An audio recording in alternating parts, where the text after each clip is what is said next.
जय हिंद दोस्तों। मैं तरुण कुमार आपका अपने YouTube चैनल इनका क्लासेस में स्वागत करता हूं।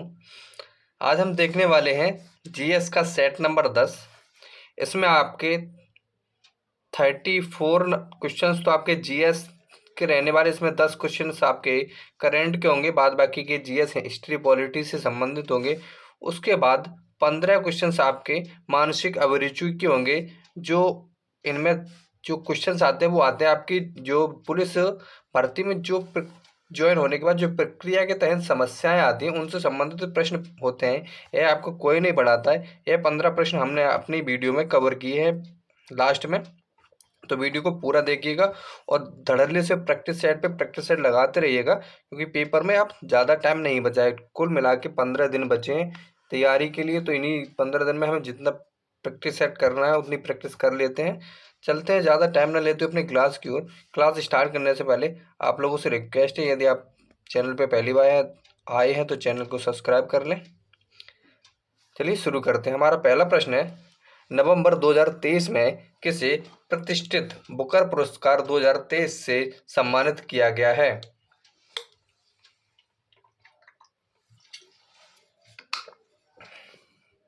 तो वो कौन है? तो वो है हमारे पॉल लिंच। पॉल लिंच को बुकर पुरस्कार 2023 प्रदान करने की घोषणा की गई है। पढ़ते हैं अगले प्रश्न की ओर। जो हमारा अगला प्रश्न है वो है, उत्तर प्रदेश में प्राप्त स्टॉक एक्सचेंज। मान्यता प्राप्त स्टॉक एक्सचेंज यूपी में स्टॉक एक्सचेंज कहाँ पर है? तो वो कहाँ पर है? वो है कानपुर में। कहाँ पर? कानपुर में। इसकी स्थापना कब हुई थी? तो जो इसकी स्थापना हुई थी वो हुई थी 1982 ईस्वी में। कब? 1982 ईस्वी में। आप लोगों को बताना है कानपुर को किस अन्य नाम से जाना जाता है। कानपुर को किस अन्य नाम से जाना जाता है? बढ़ते हैं अगले प्रश्न की ओर। जो हमारा अगला प्रश्न है वो है, कुल्लू कुल्लू घाटी जिन पर्वत श्रेणियों के बीच स्थित है वे कौन हैं? तो वे कौन हैं? तो वे है हमारी धौलाधार धौलाधार और पीर पंजाल। धौलाधार और पीर पंजाल। यह कहाँ पे, जो कुल्लू घाटी है यह कहाँ पे पड़ती है? तो यह पड़ती है आपकी हिमाचल प्रदेश में। कहाँ पर? हिमाचल प्रदेश में। पीर पंजाल आपका दर्रा भी है।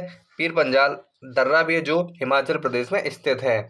इसी के साथ बढ़ते हैं अगले प्रश्न की। जो हमारा अगला प्रश्न है, अक्टूबर 2023 में किसने उड़ीसा के नए राज्यपाल के रूप में शपथ ली है? किसने उड़ीसा के नए राज्यपाल के रूप में शपथ ली है? तो वो है हमारे रघुवर दास। कौन है? रघुवर दास। इन्होंने हाल ही में 31 अक्टूबर 2023 को उड़ीसा के नए राज्यपाल के रूप में शपथ ली है। इससे पहले यह झारखंड के पूर्व मुख्यमंत्री थे। कौन? मुख्यमंत्री झारखंड के थे। पढ़ते हैं अगले प्रश्न की ओर। जो हमारा अगला प्रश्न है वो कुछ इस प्रकार है, उत्तर प्रदेश का सबसे बड़ा वन्यजीव विहार कौन सा है? उत्तर प्रदेश का सबसे बड़ा वन्यजीव विहार कौन सा है? अगर बात की जाए सबसे बड़े वन्यजीव विहार की, तो वो है हमारा हस्तिनापुर। कौन सा है? हस्तिनापुर। इसका क्षेत्रफल है 2073 वर्ग किलोमीटर। 2073 वर्ग किलोमीटर। इसकी स्थापना कब हुई थी? तो जिसकी स्थापना हुई थी वो हुई थी आपकी 1986 ईस्वी में। कब हुई थी? 1986 ईस्वी में। आप लोगों को बताना है जो चंद्रप्रभा वन्यजीव विहार है यह किस चीज के लिए प्रसिद्ध है? जो चंद्रप्रभा वन्यजीव विहार है यह किस चीज के लिए है? यह चीज आप लोगों को कमेंट बॉक्स में छाप देनी है। पढ़ते हैं अगले प्रश्न की ओर। तो हमारा अगला प्रश्न है, उत्तर प्रदेश का गुरु पूर्णिमा पर्व किसको समर्पित है? जो उत्तर प्रदेश में गुरु पूर्णिमा पर्व मनाया जाता है यह किसके उपलक्ष्य में मनाया जाता है? तो यह हमारा मनाया जाता है व्यास को। यह जो त्योहार है हमारा गुरु पूर्णिमा का, यह व्यास जी को समर्पित है। किसको समर्पित है? व्यास जी को। बढ़ते हैं अगले प्रश्न की ओर। निम्नलिखित नदियों में से कौन सी एक उत्तर प्रदेश से नहीं गुजरती है? तो इनमें से कौन सी नदी है जो उत्तर प्रदेश से नहीं गुजरती है? रामगंगा, गोमती, वैनगंगा या राप्ती?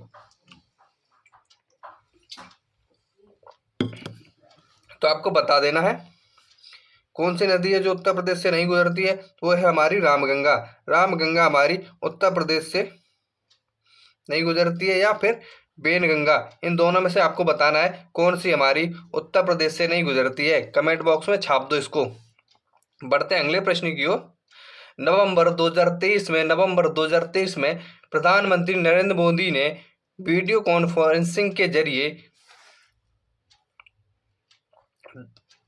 10 लाख जन औषधि केंद्र का उद्घाटन कहाँ किया है? तो वो कहाँ पर किया है?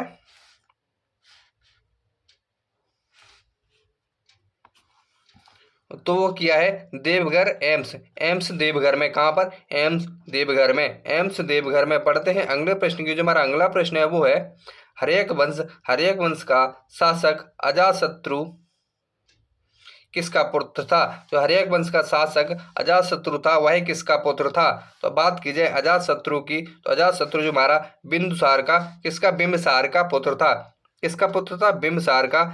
आप लोगों से पूछा जाए हर्यक वंश की राजधानी कहाँ पर थी? तो जो हर्यक वंश की थी वो राजधानी कहाँ पर थी? वो थी राजगृह में। कहाँ पे? राजगृह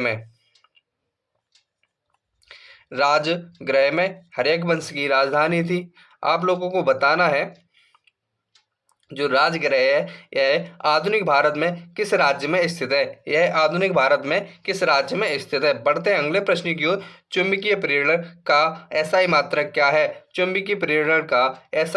क्या है? अगर बात की जाए चुंबकीय प्रेरण के एसआई मात्रक की तो वो है हमारा टेस्ला। क्या है? टेस्ला। कैंडेला किसका एसआई मात्रक है? तो वो है ज्योति तीव्रता का।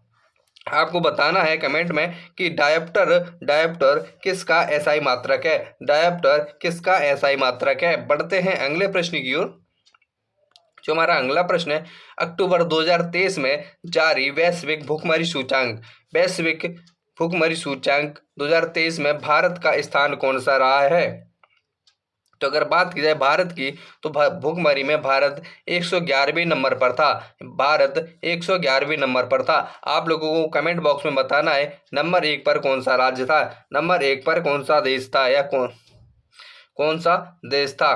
पढ़ते हैं अगले प्रश्न की। जो हमारा अगला प्रश्न है, निम्न में से कौन भारतीय संविधान के अंतर्गत सही सुमेलित नहीं है? हमें ये 4 ऑप्शन दिए गए हैं, इनमें से हमें बताना है कौन सा हमारा सही नहीं है। अगर बात करें पंचायत की, पंचायत हमारा भाग 9 में है। और नगर पालिका भाग 9 का में है। और सहकारी समितियां भाग 9 खा में है। कौन से? भाग 9 खा में है। जबकि अधिकरण जो हमारा अधिकरण है यह भाग 10 में नहीं है। किसमें? यह भाग 10 में नहीं है। अगर 10 में नहीं है तो किस भाग में है? तो यह भाग 14 से संबंधित है। किससे? भाग 14 से संबंधित है। बढ़ते हैं अगले प्रश्न की ओर। जो हमारा अगला प्रश्न है वो है अक्टूबर 2023 में 8वां ब्रिक्स अंतर्राष्ट्रीय प्रतिस्पर्धा सम्मेलन 2023 कहाँ आयोजित हुआ था? तो कहाँ पर आयोजित हुआ था? तो वो हुआ था हमारा नई दिल्ली में। कब हुआ था? 11 से लेकर 13 अक्टूबर को, 11 से लेकर 13 अक्टूबर तक। कहाँ पर? नई दिल्ली में। पढ़ते हैं अगले प्रश्न की ओर। निम्न में से कौन सा जनपद प्रयागराज जनपद के साथ सीमा साझा नहीं करता है? कौन सा जिला प्रयागराज जिले के साथ सीमा साझा नहीं करता है? जौनपुर, प्रतापगढ़, भदोही या फतेहपुर? तो वो है हमारा फतेहपुर। जबकि इलाहाबाद से साझा करने वाले जो जिले हैं वो हैं चित्रकूट, मिर्जापुर, भदोही, जौनपुर, प्रतापगढ़ और कौशाम्बी। इसी के साथ बढ़ते हैं अगले प्रश्न की ओर। जो हमारा अगला प्रश्न है, अंतर्राष्ट्रीय साक्षरता दिवस कब मनाया जाता है? अगर बात की जाए अंतर्राष्ट्रीय साक्षरता दिवस की तो यह कब मनाया जाता है? तो यह मनाया जाता है हमारा 8 सितंबर को। कब मनाया जाता है? 8 सितंबर को। आप लोगों को बताना है 5 अगस्त को क्या मनाया जाता है? 5 अगस्त किस दिवस के रूप में जाना जाता है? 5 अगस्त किस दिवस के रूप में जाना जाता है? यह चीज आप लोगों को कमेंट बॉक्स में छाप देनी है। बढ़ते हैं अगले प्रश्न की ओर। दक्षिण पूर्व एशिया का पहला नाइट स्काई अभ्यारण्य भारत के किस राज्य या केंद्र शासित प्रदेश में स्थापित किया जाएगा? तो कहाँ किया जाएगा? वो किया जाएगा हमारा लद्दाख में। कहाँ पर? पहला नाइट स्काई अभ्यारण्य हमारा लद्दाख में शुरुआत की जा रही है। पढ़ते हैं अगले प्रश्न की ओर। निम्न में से कौन सा अग्र मस्तिष्क का हिस्सा नहीं है? तो कौन सा हमारा अग्र मस्तिष्क का हिस्सा नहीं है? तो वो है मेंड्यूला। अग्र मस्तिष्क का हिस्सा नहीं है। बढ़ते हैं अगले प्रश्न की ओर। जो हमारा अगला प्रश्न है वो कुछ इस प्रकार है। उत्तर प्रदेश का कौन सा जनपद दशहरी आम का सर्वोच्च उत्पादक है? दशहरी आम का सर्वोच्च उत्पादक है वह कौन सा शहर है? तो वह हमारा लखनऊ हमारा दशहरी आम के लिए सर्वोत्तम उत्पादक है। बढ़ते हैं अगले प्रश्न की ओर। आप लोगों को बताना है सहारनपुर किसके उत्पादन के लिए प्रसिद्ध है? सहारनपुर किसके उत्पादन के लिए प्रसिद्ध है? जबकि वाराणसी हमारी किस चीज के से संबंधित है? इस चीज को भी आप लोगों को कमेंट बॉक्स में छाप देना है। बढ़ते हैं अगले प्रश्न की। हमारा अगला प्रश्न है आलू निम्न में से किसका प्रमुख स्रोत है? किस आलू में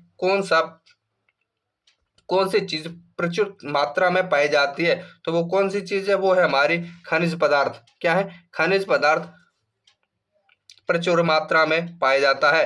बढ़ते हैं अगले प्रश्न की ओर। अजंता एवं एलोरा की गुफाएं किस नगर में स्थित हैं? अजंता एवं एलोरा की गुफाएं किस नगर में स्थित हैं? तो है महाराष्ट्र में। यह नासिक महाराष्ट्र में स्थित है। कहां पर? नासिक महाराष्ट्र में स्थित है।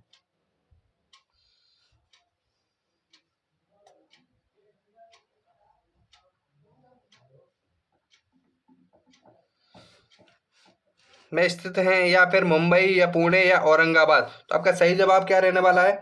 इसका जो सही जवाब है वो है हमारा औरंगाबाद जिले में स्थित है। आप लोगों को कमेंट में बताना है अजंता एवं एलोरा गुफाओं का निर्माण किसने कराया था या किसके शासनकाल में हुआ था?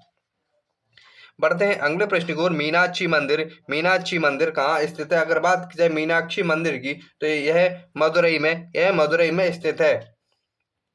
कहाँ पर स्थित है? मदुरई में। इसका निर्माण किसके शासन काल में हुआ था? यह चीज आप लोगों को कमेंट बॉक्स में छाप देनी है। बढ़ते हैं अगले प्रश्न की। जो हमारा अगला प्रश्न है वो है WHO का मुख्यालय कहाँ है? WHO का मतलब होता है विश्व स्वास्थ्य संगठन का मुख्यालय कहाँ है? अगर बात की जाए WHO के मुख्यालय की तो वो है हमारा जिनेवा स्विट्जरलैंड में। कहाँ पर? जिनेवा स्विट्जरलैंड में। अगर बात की जाए कि इसकी स्थापना कब हुई थी तो WHO की स्थापना 7 अप्रैल 1948 ईस्वी में हुई थी। कब? 7 अप्रैल 1948 ईस्वी में हुई थी। बढ़ते हैं अगले प्रश्न की ओर। जो हमारा अगला प्रश्न है वो है यदि सरकार द्वारा राज्य के नीति निर्देशक सिद्धांतों को लागू नहीं किया जाता है तो एक नागरिक निम्न में से किसके पास जा सकता है? तो निम्न में से किसके पास जा सकता है? तो वह इनमें से किसी के पास नहीं जा सकता है। किसी के पास नहीं जा सकता है क्योंकि उच्च न्यायालय और उच्चतम न्यायालय हम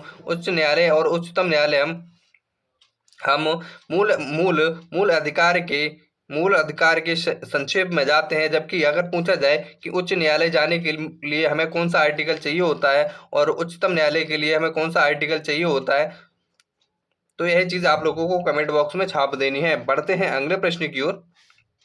जो हमारा अगला प्रश्न है वित्तीय आपात कितने समय के लिए लागू किया जा सकता है? तो जो वित्तीय आपात है वह हमारा कितने समय के लिए लागू किया जा सकता है? इसकी कोई अवधि निर्धारित नहीं है। तो इसकी कोई अवधि निर्धारित नहीं है। जो हमारा वित्तीय आपात है इसका यह किस अनुच्छेद से संबंधित है? यह अनुच्छेद 360 से संबंधित है। अगर आप लोगों से पूछा जाए राष्ट्रपति शासन किस अनुच्छेद में है तो वह है हमारा 356 में। किसमें? 352 में राष्ट्रपति शासन। और राष्ट्रीय आपात हमारा 356 में। किसमें? राष्ट्रपति आपात हमारा 356 में। बढ़ते हैं अगले प्रश्न की ओर। जो हमारा अगला प्रश्न है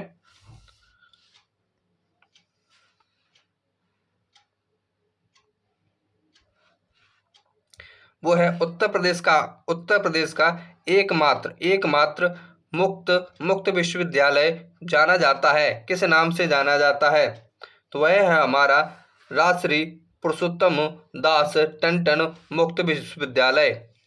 बढ़ते हैं अगले प्रश्न की ओर। इसकी स्थापना कब हुई थी? तो इसकी स्थापना हुई थी 1999 ईस्वी में। कब? 1999 ईस्वी में। आप लोगों को बताना है उत्तर प्रदेश के पहले विधानसभा अध्यक्ष कौन थे? पहले विधानसभा अध्यक्ष कौन थे? तो आप लोगों को बताना है उत्तर प्रदेश के पहले विधानसभा अध्यक्ष कौन थे। बढ़ते हैं अगले प्रश्न की ओर। हमारे अगला प्रश्न है मुद्रास्फीति के समय के दौरान कर की दरों में निम्नलिखित में से क्या होगा? तो क्या होगा?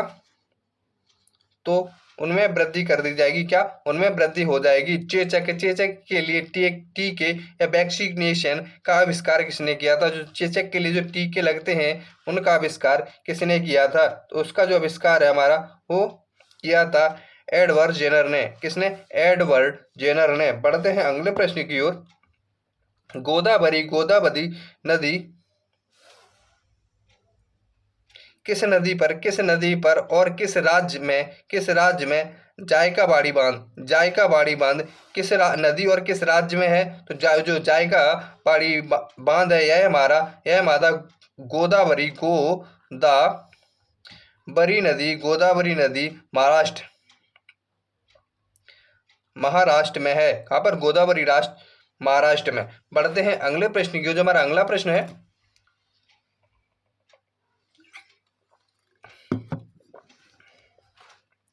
वो कुछ इस प्रकार है।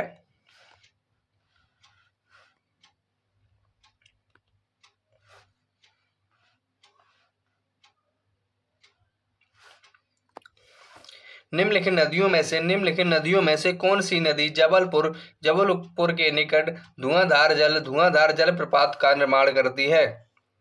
तो कौन सी नदी है जो धुआंधार जल प्रपात का निर्माण करती है? तो वह हमारी नर्मदा नदी। कौन सी? नर्मदा नदी। निम्नलिखित में से कौन सा राज्य नेपाल के साथ अपनी सीमा साझा नहीं करता है? तो कौन सा राज्य है जो नेपाल के साथ अपनी सीमा साझा नहीं करता है? तो वो है हमारा असम। कौन सा है? असम। नेपाल के साथ सीमा साझा करने वाले राज्यों में है हमारे उत्तर प्रदेश, सिक्किम, उत्तराखंड, बिहार, पश्चिम बंगाल। उत्तर प्रदेश, सिक्किम, बिहार और उत्तराखंड। अगर आप लोगों से पूछा जाए भारत के पड़ोसी देश कौन कौन से है, तो यह चीज आप लोगों को कमेंट बॉक्स में छाप देनी है। बढ़ते अगले प्रश्न की ओर। जो हमारा अगला प्रश्न है वो है दूसरे एंग्लो मैसूर युद्ध के समय कौन गवर्नर जनरल थे? जब एंग्लो मैसूर युद्ध हुआ था, जो दूसरा एंग्लो मैसूर युद्ध हुआ था, उसमें भारत के गवर्नर जनरल कौन थे? तो वो थे हमारे वॉरेन हेस्टिंग। कौन थे? Warren Hasting.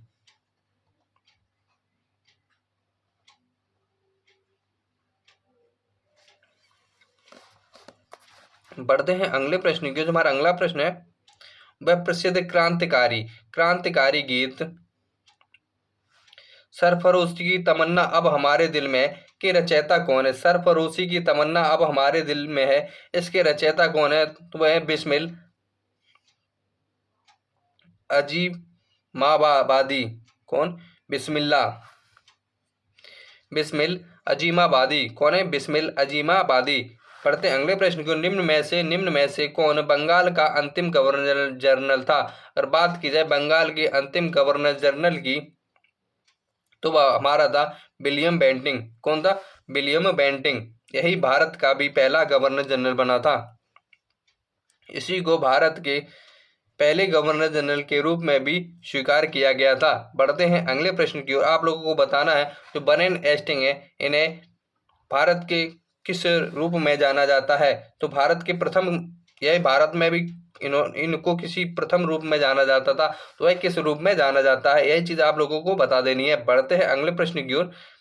निम्न में से किसे सांख्यिकी का जनक कहा गया है? तो सांख्यिकी का जनक किसे कहा गया है? तो वो कहा गया है हमारा सर सर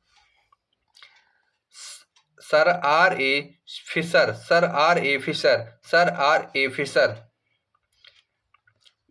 बढ़ते हैं अगले प्रश्न की ओर। जो हमारा अगला प्रश्न है वो है रतले रतले पन बिजली परियोजना का निर्माण किस नदी पर किया गया? तो किस नदी पर किया है? तो वो किया गया हमारा, वो किया गया है चेनाब नदी, चेनाब नदी। ये कहाँ पर स्थित है? तो यह है हमारी जम्मू एंड कश्मीर, जम्मू एंड कश्मीर में स्थित है। बढ़ते हैं अगले प्रश्न की ओर। केंद्रीय बजट 2022-23 के अनुसार 2022-23 के अनुसार अनुमानित राजकीय घाटा कितना है? राजकोषीय घाटा कितना है? वो है हमारा 6.4%, 6.4%। आपका अगला प्रश्न है थॉमस कप का संबंध किससे है? अगर बात की जाए थॉमस कप की तो यह बैडमिंटन में दिया जाता है। किस? बैडमिंटन में दिया जाता है।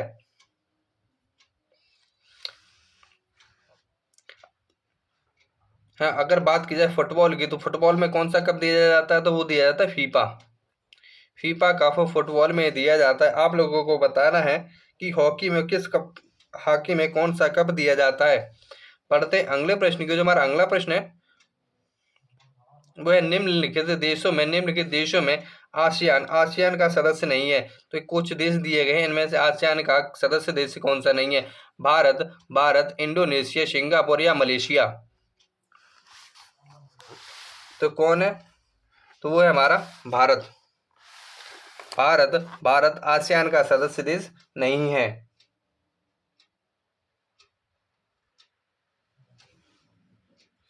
आसियान के सदस्य देश कौन कौन से हैं? तो वो हैं Indonesia, Thailand, Brunei, Laos, Singapore, Vietnam, Malaysia, Philippines, Myanmar तथा कंबोडिया।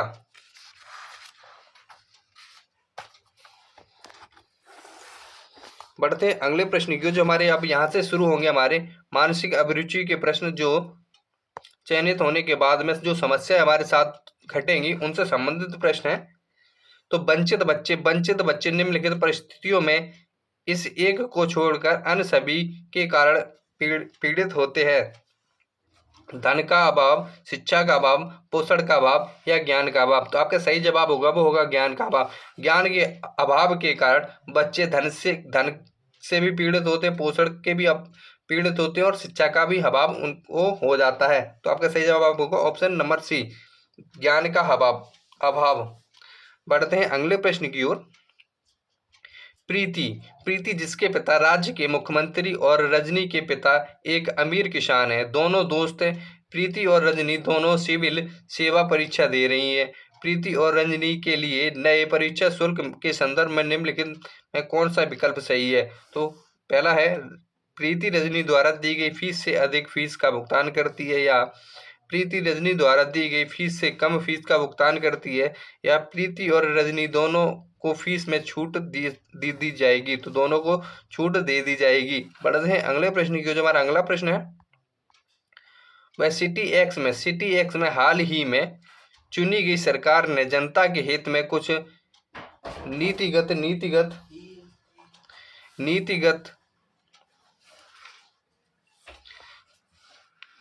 नीतिगत फैसले लिए हैं। इस स्थानीय सरकार द्वारा निम्नलिखित में से किस नीति की जनता द्वारा आलोचना न किए जाने की संभावना है? तो वह कौन सा रूल है जिसकी संभावना है? पहला हमारा है प्रतिवर्ष परिवहन के स्थानीय साधनों पर टिकट किराया बढ़ाया जाएगा। सभी हाई स्कूल और कॉलेजों की स्थापना शहर के बाहरी इलाके में की जाएगी। इसका भी विरोध करेंगे। अगला है सभी नागरिकों को मुफ्त उन्नत स्वास्थ्य सेवाओं की सुविधा प्रदान की जाएगी। जहाँ पर कोई भी चीज़ जनता को फ्री में मिलेगी तो उसका कोई विरोध क्यों करेगा? तो आपका सही जवाब होगा ऑप्शन नंबर सी। बढ़ते हैं अगले प्रश्न की ओर। जो हमारा अगला प्रश्न है वो है जीना को शक है कि उसकी पड़ोसी उसकी जासूसी कर रही है, क्योंकि वह जीना को वह बातें बताती है जो वह नहीं जान सकती थी। पोस्ट में उसके कुछ डाके गायब हैं और उसका घर ऐसा लग रहा है जैसे उसके पीछे कोई चोरी छिपे घुसा हो। उसे क्या करना चाहिए? तो आपके पास ऑप्शन है, डाक से छेड़छाड़ की जांच करें और एंटी एंटी साइबर का उपयोग करें। एंटी साइबर का उपयोग करें। आपका अगला है, पुलिस से जाकर शिकायत करें और पड़ोसी को गिरफ्तार करवाएं। उसके बाद है, उसके इस व्यवहार के बदले में पड़ोसी की जासूसी करना शुरू करें, या फिर पड़ोसी पर जासूसी करने का आरोप लगाएं और स्वयं ऐसा ही करने से उसे धमकी दें। तो आपका जो सही होगा वो होगा हमारा, डाक से छेड़छाड़ की जांच करें और एंटी स्वाइप मतलब कैमरे लगाएं। बढ़ते हैं अगले प्रश्न की। जो हमारा अगला प्रश्न है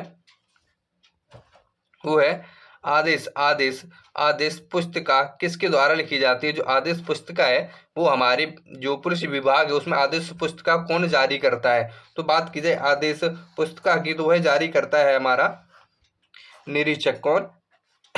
निरीक्षक। इसमें कभी कभी ये पूछ लिया जाता है जो आदेश पुस्तिका है इसमें कितने पैरा होने चाहिए? तो इसमें 15 पैरा होने चाहिए।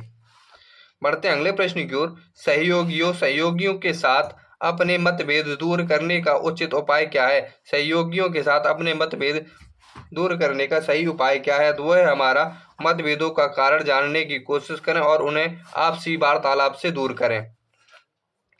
बढ़ते हैं अगले प्रश्न की ओर।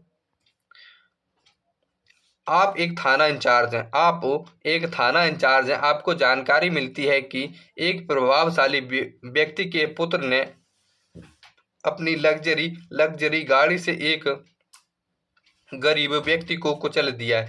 ऐसी स्थिति में आप क्या करेंगे?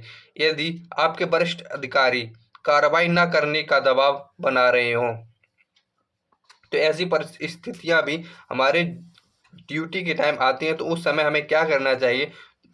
आप कुछ दिनों के लिए अवकाश ले लेंगे, या फिर आप उस दोषी लड़के के खिलाफ कानूनी कार्रवाई करेंगे, या फिर आप इस घटना की संपूर्ण जानकारी अपने उच्च अधिकारी को देंगे, या आप इस मामले में कोई रुचि नहीं दिखाएंगे?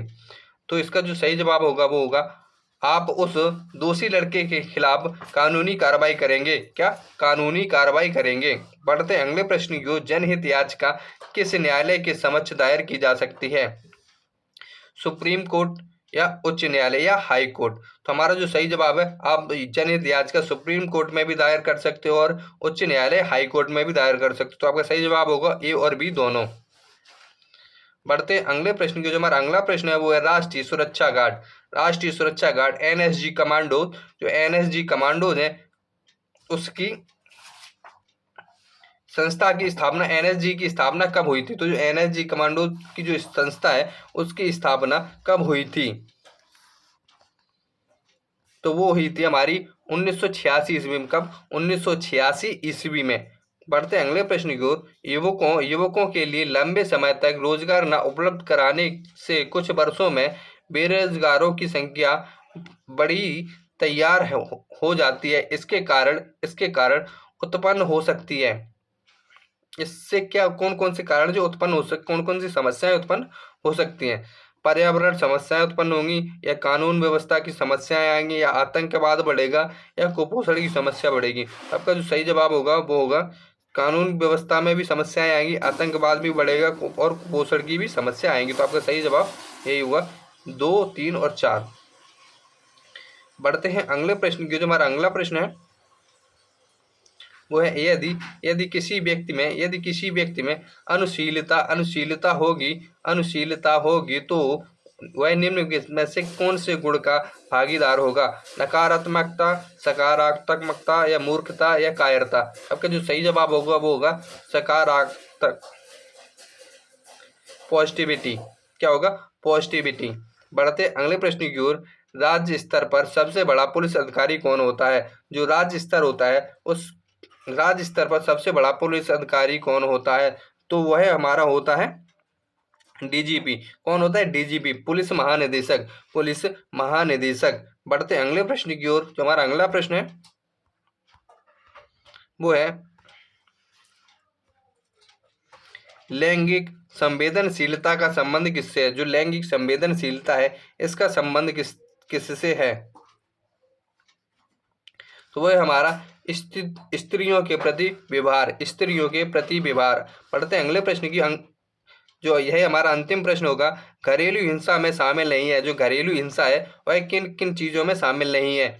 ऐसा कार्य जिससे महिलाओं की मानसिक स्थिति को क्षति हो, या ऐसा कार्य जिससे महिलाओं की शारीरिक स्वास्थ्य को खतरा हो, या दहेज की मांग करने के कारण महिलाओं का उत्पीड़न हो, या थकाने वाला अत्यधिक कार्य करना हो। तो आपका सही जवाब होगा यही, यह हमारा घरेलू हिंसा के अंतर्गत नहीं आता। बाद बाकी के ये तीनों हमारे घरेलू हिंसा के अंतर्गत आते हैं।